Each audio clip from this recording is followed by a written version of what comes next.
इस वीडियो में जो चैप्टर हम पढ़ने वाले हैं वो है क्लास 9th के माई चाइल्डहुड। तो आइए फटाफट से हम इस चैप्टर को स्टार्ट कर लेते हैं। सबसे पहले हम इंट्रोडक्शन देख लेते हैं। तो डॉक्टर एपीजे अब्दुल कलाम, जिनका कि पूरा नाम है Abul Pakir Jainulabdeen Abdul Kalam, was a great scientist and former president of India, जो कि एक बहुत ही अच्छे, बहुत ही जाने माने साइंटिस्ट भी थे और साथ ही में वो फॉर्मर प्रेसिडेंट ऑफ इंडिया, मतलब कि इंडिया के वो प्रेसिडेंट भी रह चुके थे। This chapter which is based on his childhood is an extract from his autobiography wings of fire. ये चैप्टर जो अभी हम पढ़ने वाले हैं ना, ये चैप्टर उनके बचपन पे, उनके चाइल्डहुड पे बेस्ड है और ये एक इस एक्सट्रैक्ट है जो कि उनके एक ऑटोबायोग्राफी विंग्स ऑफ फायर से ली गई है। तो अभी हम इस चैप्टर की ब्रीफ में एक्सप्लेनेशन देख लेंगे। तो आइए हम स्टार्ट कर लेते हैं। Abdul Kalam was born in a middle class family in the island town of Rameswaram. ये जो अब्दुल कलाम है, इनका जन्म जो हुआ था एक मिडिल क्लास फैमिली में हुआ था और रामेश्वरम के छोटे से शहर में हुआ था, जो कि कहाँ पड़ता है, तमिलनाडु में। They lived in a large पक्का house in the मॉस्कुड street in Rameswaram.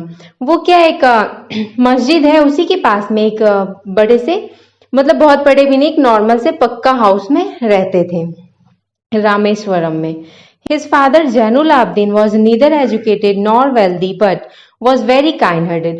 उनके जो फादर थे ना जैनुलाब्दीन, वो बहुत ज्यादा पढ़े लिखे भी नहीं थे और बहुत ज्यादा पैसे वाले या बहुत ज्यादा अमीर भी नहीं थे, लेकिन वो दिल के बहुत अच्छे इंसान थे। His mother आशी अम्मा वॉज अ जेनरस लेडी। उनकी जो माँ थी ना, वो भी एक बहुत ही उदार महिला जो होती है ना, बहुत दयालु, बहुत अच्छी महिला थी। He had 3 brothers and a sister. उनके 3 भाई थे और एक बहन भी थी। During second world war he earned 1 anna by selling tamarind seeds to a provisional store for a day's collection. अब वो क्या, जब वर्ल्ड वॉर हुआ था ना, विश्व युद्ध, उस टाइम पर उन्होंने, वो डेली का क्या करते थे, 1 आना कमाते थे। वो क्या करते थे कि उस टाइम पे जो इमली के बीज होते हैं ना, उसके रेट काफी ज्यादा बढ़ गए थे, मतलब महंगा बिकता था। तो वो क्या करते थे कि पास के प्रोविजनल स्टोर पे वो उसके पूरे दिन बेचा करते थे इमली के बीज को, और पूरे दिन का जो उनका कलेक्शन था, पूरे दिन की जो उनकी कमाई थी, वो 1 आना हुआ करती थी। He earned his first wages by working as a helping hand for his cousin Samsuddin, who was a newspaper distributor in Rameshwaram. अब उन्होंने जो अपनी पहली वेजेस थी ना, वो उन्होंने कमाई थी एक अपने जो एक कजन थे शमसुद्दीन, वो क्या थे, न्यूज़पेपर डिस्ट्रीब्यूटर थे। वो न्यूज़पेपर डिस्ट्रीब्यूट करते थे, तो उनका एक हेल्पिंग हैंड की तरह काम करके, उनकी मदद करके, न्यूज़पेपर डिस्ट्रीब्यूट करने में उनकी मदद करके, उन्होंने अपनी फर्स्ट वेजेस जो थी इस काम से उन्होंने कमाई थी इन रामेश्वरम, रामेश्वरम में ही। Apart from the influence of his parents, Kalam was influenced by his friends and teachers as well. अब वो अपने पेरेंट्स से तो उन्होंने बहुत कुछ सीखा ही था, साथ ही में उन्होंने जो ये अब्दुल कलाम थे, उन्होंने अपने दोस्तों से, अपने टीचर से भी बहुत कुछ सीखा था। वो भी हम देखेंगे कि उन्होंने अपने दोस्तों से और टीचर से कैसे और क्या सीखा था। उन्होंने अपने मम्मी पापा के सारे गुण तो लिए ही थे, क्योंकि उनके मम्मी पापा भी बहुत अच्छे थे, दिल के बहुत अच्छे थे, बहुत दयालु, बहुत ईमानदार थे। तो वो सारे उन्होंने हुनर तो सीख ही रखे थे, उनके अंदर वो सारी चीजें ऑलरेडी थी। लेकिन उन्होंने अपने दोस्त से या टीचर से क्या क्या सीखा था, वो अभी हम आगे पढ़ेंगे। He had mentioned about his 3 close friends. उन्होंने अपने 3 क्लोज फ्रेंड्स के नाम दिए हैं, उनके बारे में यहाँ पे बात भी किया है।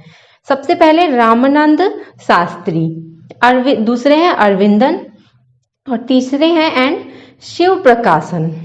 तो ये 3 नाम है उनके दोस्त के। All these 3 boys belong to orthodox Brahmin families. अब ये तीनों जो थे ना, ये तीनों के तीनों एक कट्टर वो जो ब्राह्मण होते हैं ना, ब्राह्मण फैमिली से बिलोंग करते थे।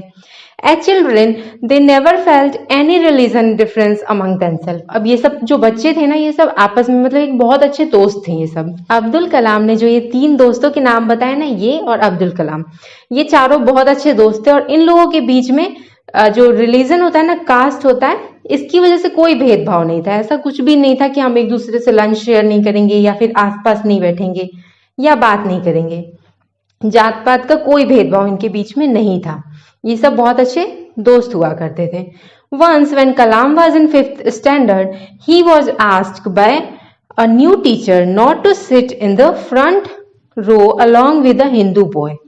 अब क्या हुआ था कि अब जब एक नए टीचर आए थे, जब कलाम जो थे ना, अब्दुल कलाम, वो फिफ्थ स्टैंडर्ड में थे, उस टाइम पे उनके जो नए टीचर आए थे, तो उन्होंने क्या किया था कि ये अपने दोस्तों के साथ बैठे थे ना, हिंदू ब्राह्मण जो दोस्त थे इनके, उनके साथ वो बैठते थे। तो उस नए टीचर ने क्या किया था कि इनको अलाउ नहीं किया था, इनको मना कर दिया था कि फर्स्ट रो में उनको नहीं बैठना है, क्योंकि वो क्या मुस्लिम थे। तो उनको ये कहा गया था कि वो ब्राह्मण या हिंदू बॉय के साथ नहीं बैठ सकते हैं फ्रंट रो में। While sitting in last row, he found Ramanand Shastri weeping. अब उनको क्या किया गया था, अब्दुल कलाम को उन टीचर ने क्या किया था कि पीछे बैठा दिया था। उन्होंने ये कहा था कि फ्रंट रो में तुम नहीं बैठ सकते हो हिंदू और ब्राह्मण के बच्चों के साथ में, तो उनको पीछे बैठा दिया था मुस्लिम होने की वजह से। तो जब वो पीछे बैठे हुए थे तो उन्होंने अपने एक दोस्त रामानंद शास्त्री को देखा कि वो वीपिंग कर रहा है, मतलब रो रहा है उनकी वजह से, क्योंकि वो इतना ज्यादा अच्छे दोस्त थे कि रामानंद शास्त्री जो थे उनके दोस्त को पीछे बैठे देख करके रोने लग गए थे। This made a lasting impression on him. इस चीज ने क्या उनके ऊपर एक बहुत ही गहरा प्रभाव डाला, अब्दुल कलाम के ऊपर, और उनको ये चीज जिंदगी भर याद रही। One more incident mentioned by Kalam relating to social differences was during his visit to his science teacher Shiv Subramaniam Iyer. अब दूसरा इंसिडेंट उन्होंने यहाँ पे शेयर किया है कि जब वो अपने साइंस टीचर के यहाँ पे गए थे ना, तो वहां पे भी उनके साथ ऐसा कुछ हुआ था जो कि उनके ऊपर बहुत गहरा प्रभाव डाला था। The teacher's wife refuse to serve food to a Muslim boy in her kitchen.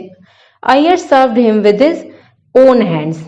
अब क्या हुआ था कि जो अय्यर जो थे ना, उनके टीचर, साइंस के टीचर, उन्होंने खाने पे तो बुला लिया था, लेकिन उनके साइंस टीचर की जो वाइफ थी उन्होंने साफ साफ मना कर दिया था खाना सर्व करने से। उन्होंने कहा था कि वो एक मुस्लिम लड़के को खाना सर्व नहीं करेंगी अपने किचन से। फिर लास्ट में क्या करना पड़ा था कि उनके जो साइंस टीचर थे ना, उन्होंने खुद से अपने हाथों से खाना सर्व किया था अब्दुल कलाम को। During his second visit Kalam was served by the teacher's wife herself. लेकिन जब दूसरी बार वो जब घूमने गए थे ना, उनके यहाँ पे विजिट करने गए थे कलाम, तो उस टाइम पे कुछ ऐसा था कि जो उनकी वाइफ थी उन्होंने खुद ही अब्दुल कलाम को अपने हाथों से खाना सर्व किया था। तो ये क्या एक समय समय का फर्क है कि एक समय पे उन्होंने जिसको खाना देने से बिल्कुल मना कर दिया था, अगली बार खुद बहुत खुशी से उनको सर्व किया था। When war was going to be over, he urged his father to leave Rameswaram for higher education. अब क्या जब जो विश्व युद्ध था जब वो खत्म होने पे था, तब उन्होंने ये अपने पेरेंट्स के सामने ये बात रखी कि वो रामेश्वरम से बाहर जाना चाहते हैं। हायर स्टडी जो होते हैं ना, हायर एजुकेशन, ऊपर की पढ़ाई के लिए, आगे की पढ़ाई के लिए वो रामेश्वरम से बाहर निकलना चाहते थे। His mother hesitated, but his father quoted few words of a great poet and philosopher, Khalil Jibran. यहाँ पे उनकी जो माँ थी वो थोड़ा हिचकिचा रही थी बेटे को बाहर भेजने से पढ़ाई के लिए, लेकिन उनके फादर ने एक वर्ड था, एक लाइन था जो कि एक पोएट, बहुत ही अच्छे पोएट फिलोसोफर की थी, जो कि है खलील जिब्रान। तो उनकी एक बात उन्होंने बताई। He said that children had their own desires. उन्होंने ये कहा कि हर बच्चे की क्या अपनी खुद की शौक, जो भी शौक होते हैं ना, वो हर एक बच्चे के अंदर अपने खुद के होते हैं कि उन्हें आगे क्या करना है क्या नहीं। They could not be dominated by the parents. उनको क्या, पेरेंट्स को उनको इस चीजों से डोमिनेट नहीं करना चाहिए, भटकाना नहीं चाहिए। अगर उनके खुद के कुछ डिजायर्स हैं बच्चों के, तो उसके लिए पेरेंट्स को कभी उसमें दखल अंदाजी नहीं करना चाहिए, उन्हें रोकना नहीं चाहिए उस चीज के लिए। They should be allowed to follow their own dreams. उन्हें बच्चों को अलाउ करना चाहिए कि वो अपने सपने खुद से बुने और खुद से उसे साकार करें। पेरेंट्स को उसमें क्या दखल अंदाजी या फिर खलन नहीं डालना चाहिए, रोक रुकाट नहीं करना चाहिए पेरेंट्स को। तो ये चैप्टर जो हमने अभी पढ़ा, माई चाइल्डहुड, इसका कंक्लूजन ये निकल के आता है, it can be concluded that a persons life is affected by his own experience and the people around him. एक जो भी पर्सन होता है ना, उसकी जो लाइफ होती है, उस सब कुछ, मतलब उसकी लाइफ में सब कुछ उस चीजों से अफेक्टेड होता है जो भी उसके आसपास रह रहे होते हैं। उन सब के जो एक्सपीरियंस, उन सब से जो वो एक्सपीरियंस लेता है ना, उसी चीज से उसका लाइफ जो होता है वो अफेक्टेड होता है। One should always be ready to learn and overcome the hurdles while walking on the road to success.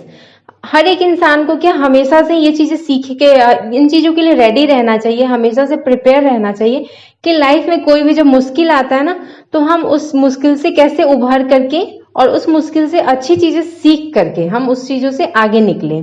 ना कि ये कि अगर कुछ मुसीबत आया तो हम वहीं फंस के रह जाएं और हम उससे कुछ सीख ही नहीं, क्योंकि हमारे लाइफ में कोई भी मुसीबत, कुछ भी प्रॉब्लम आता है ना, तो वो हमें कुछ ना कुछ सिखा करके जाता है।